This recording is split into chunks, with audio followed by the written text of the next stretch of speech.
नमस्कार विद्यार्थियों, स्वागत कर रही हूँ आपका प्रिय YouTube channel GK special class में आपका। तो विद्यार्थियों, हमारे चल रही है संत संप्रदाय। संत संप्रदाय में हमने सगुण भक्ति पढ़ ली थी, हमारी कल पूरी हो गई। आज हम ले रहे हैं निर्गुण भक्ति धारा। क्या ले रहे हैं? निर्गुण भक्ति धारा। निर्गुण भक्ति धारा क्या है? मध्यकाल में सगुण भक्ति धारा के साथ साथ एक अन्य भक्ति धारा प्रवाहित हुई जिसमें निराकार ब्रह्म की उपासना का सीधा व सरल मार्ग बताया है। वे भक्ति धारा निर्गुण भक्ति धारा कहलाई। क्या कहलाई? एक बार फिर से सुन लो। मध्य काल में सगुण भक्ति धारा के साथ साथ एक अन्य भक्ति धारा प्रवाहित हुई जिसमें निराकार ब्रह्म, क्या है? निराकार ब्रह्म की उपासना का सीधा व सरल मार्ग बताया है। वे भक्ति धारा निर्गुण भक्ति धारा है। निराकार ब्रह्म का सीधा व सरल मार्ग बताया है, वो कौन सी भक्ति धारा है? निर्गुण भक्ति धारा। विशेषता, इस भक्ति धारा की विशेषता क्या है? पहली है परमात्मा को निर्गुण निराकार मानकर आराधना करना। परमात्मा को निर्गुण और निराकार मान के आराधना करना। सेकंड है मूर्ति पूजा एवं कर्म कांड का विरोध करना। निर्गुण भक्ति धारा के लोग मूर्ति पूजा में विश्वास नहीं रखते हैं। ये लोग मूर्ति पूजा एवं कर्म कांड में विरोध करते हैं। अमूर्त ब्रह्म के कण कण में व्याप्त होने का संदेश दिया। ये बोलते हैं अमूर्त ब्रह्म कण कण में भगवान है। ये ऐसे मानते हैं आप में भी भगवान है, मेरे में भी भगवान है, ऐसे कण कण में भगवान है। इन्होंने जाति पाति के भेदभाव का विरोध किया था। निर्गुण भक्ति धारा के लोग जाति पाति के भेदभाव का विरोध किया था और आजकल जाति पाति वैसे भी कोई नहीं मानते हैं। इन्होंने जाति पाति के भेदभाव का विरोध किया था। यह है निर्गुण भक्ति धारा। विशेषता भी और है। एक बार आप इतना स्क्रीनशॉट ले लो, फिर मैं और लिखा रही हूँ। ले लिया होगा।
फिर है चार, अभी आपको मैंने बताई थी। पांचवी विशेषता क्या है? इन्होंने मानव कल्याण को ही सर्वोपरि माना।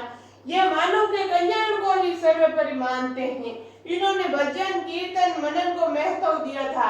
ये बात आपको मैंने सबसे पहले मैंने लिखी थी सगुण व निर्गुण, तब आपको मैंने बात लिखाई थी।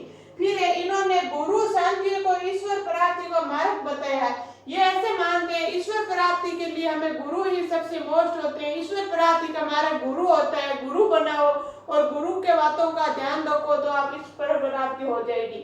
तो विद्यार्थियों, आप एक बार इनका भी स्क्रीनशॉट ले लो। ले लिया होगा।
प्रमुख संत, प्रमुख संत कौन कौन से हैं? कबीर जी है, धन्ना जी जाट है, पीपा जी है, सेना नाई है, रैदास जी है, बाकी और है। मैंने आपको ये एक दो ऐसे लिखा है मतलब बताने के लिए कि निर्गुण सगुण कौन थे? मीराबाई, वाकड़ की मीरा, आपको मैंने लिखा है वो तीन ही थे। और निर्गुण में अनंत संत है, आपको मैं लिखूंगी आगे फिर अब मोस्ट आपको मैं अभी यहाँ बता रही हूँ। कबीर, धन्ना जी जाट, पीपा जी, सेना नाई, रैदास जी, ये प्रमुख संत थे इनके। इनका भी स्क्रीनशॉट ले लो।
अब हम ले रहे हैं एक संत जसनाथ जी।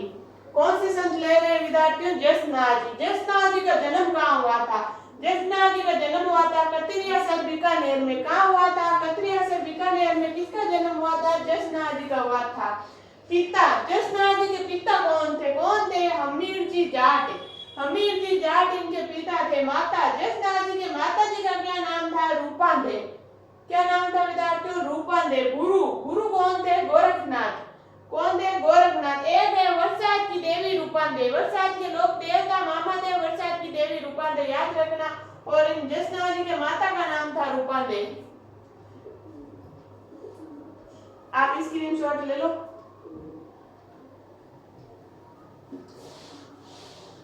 जन्म, माता, पिता, गुरु।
समकालीन शासक, जसनाथ जी के समकालीन शासक कौन थे?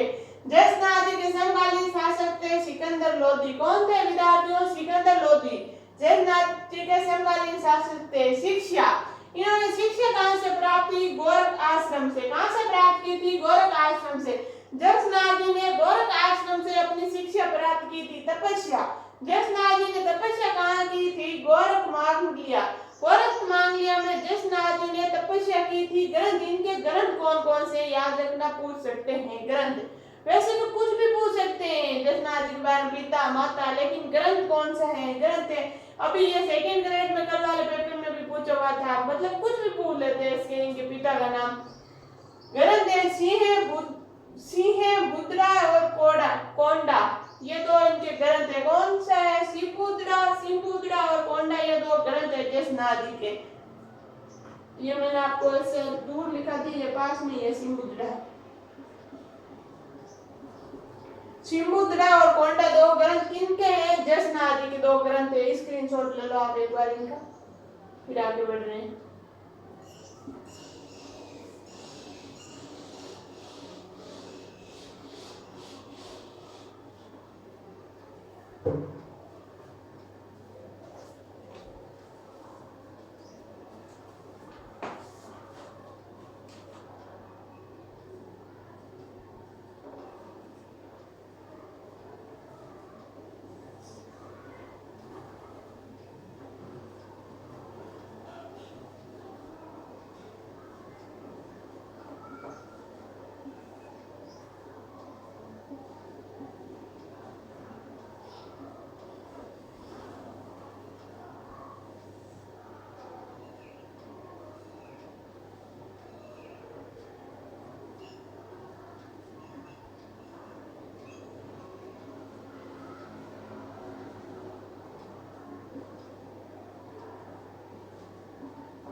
संप्रदाय, जसनादि की कौन सी संप्रदाय है? जसनाथ संप्रदाय।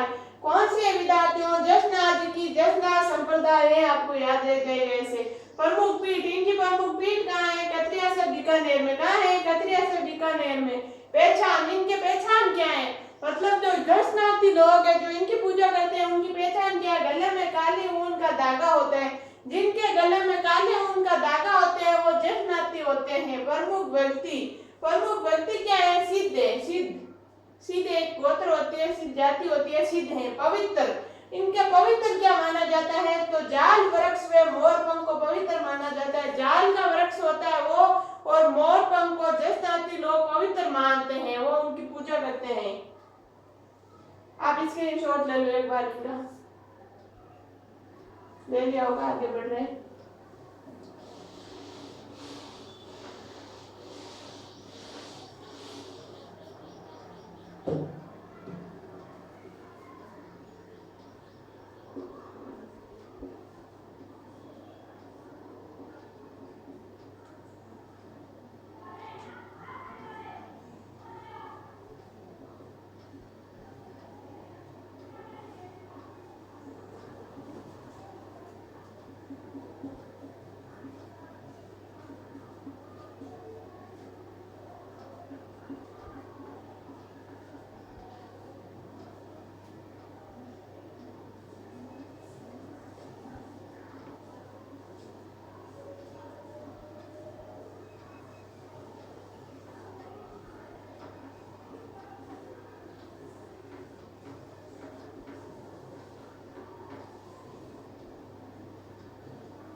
नियम कितने हैं? जसनादि के कितने नियम है? 36।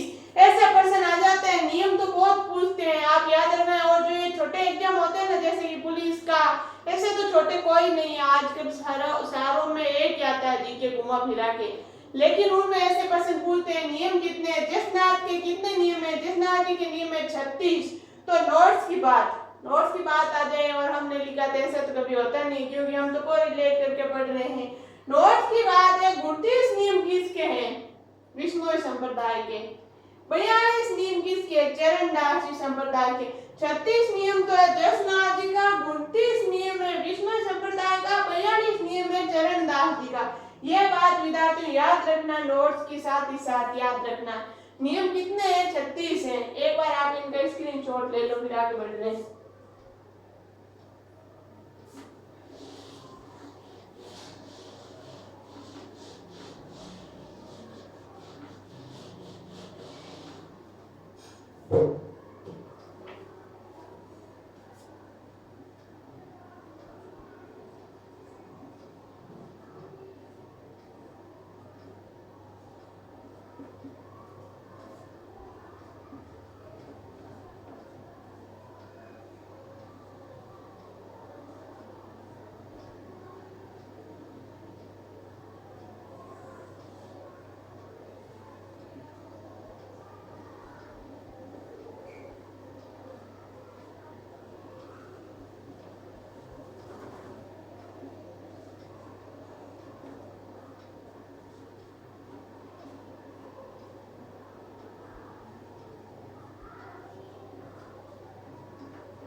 प्रमुख नृत्य, जसनाथ जी के प्रमुख नृत्य कौन सा किया जाता है, जसनाथ जी संप्रदाय के लोग नृत्य कौन सा करते हैं, अग्नि नृत्य। कौन सा करते हैं विद्यार्थियों, अग्नि नृत्य। तो अग्नि नृत्य की डिटेल, शब्द उच्चारण।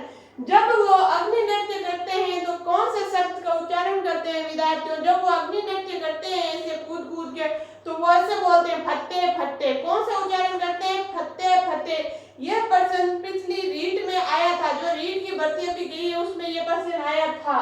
अग्नि नृत्य को क्या बोलते हैं, उच्चारण फत्ते फत्ते। अग्नि नृत्य में जब वो अग्नि नृत्य करते हैं तो कौन सा उच्चारण करते हैं, फत्ते फत्ते। नृत्यकार, इनके नृत्यकार कौन है, सिद्ध।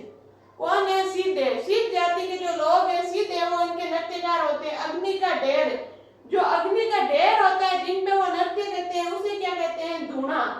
उसे बोलते हैं धूणा। कल्ला, इनकी कल्ला क्या है, मतीरा फोड़। इनकी कल्ला है मतीरा फोड़। तो विद्यार्थियों जसनाथ जी के कौन सा नृत्य किया जाता है, अग्नि नृत्य किया जाता है। अग्नि नृत्य करते टाइम कौन सा शब्द का उच्चारण करते हैं, फत्ते फत्ते का करते हैं। इनके नृत्यकार सिद्ध है।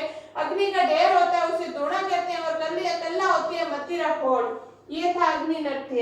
एक बार स्क्रीनशॉट लो, फिर आगे बढ़ रहे हैं।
संप्रदाय। जसनाथ की कौन सी संप्रदाय है? जसनाथ संप्रदाय।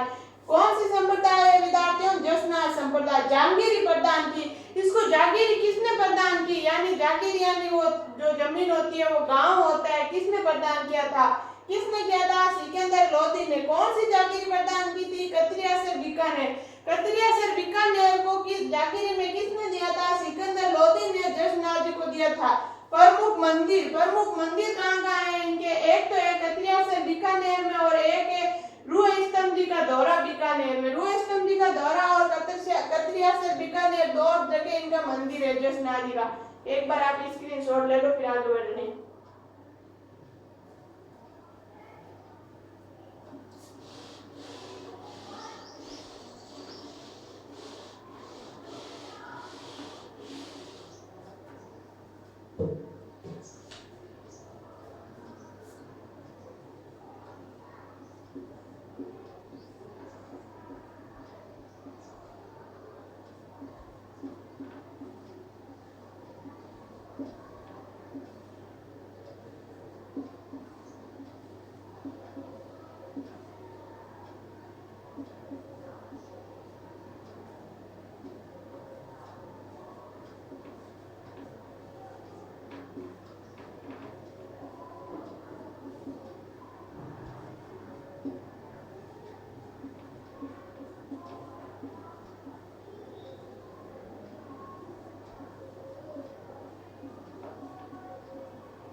मेला कब लगता है? जसनाथ जी का, सॉरी यहाँ पे नाम मैंने हटा दिया था, जसनाथ।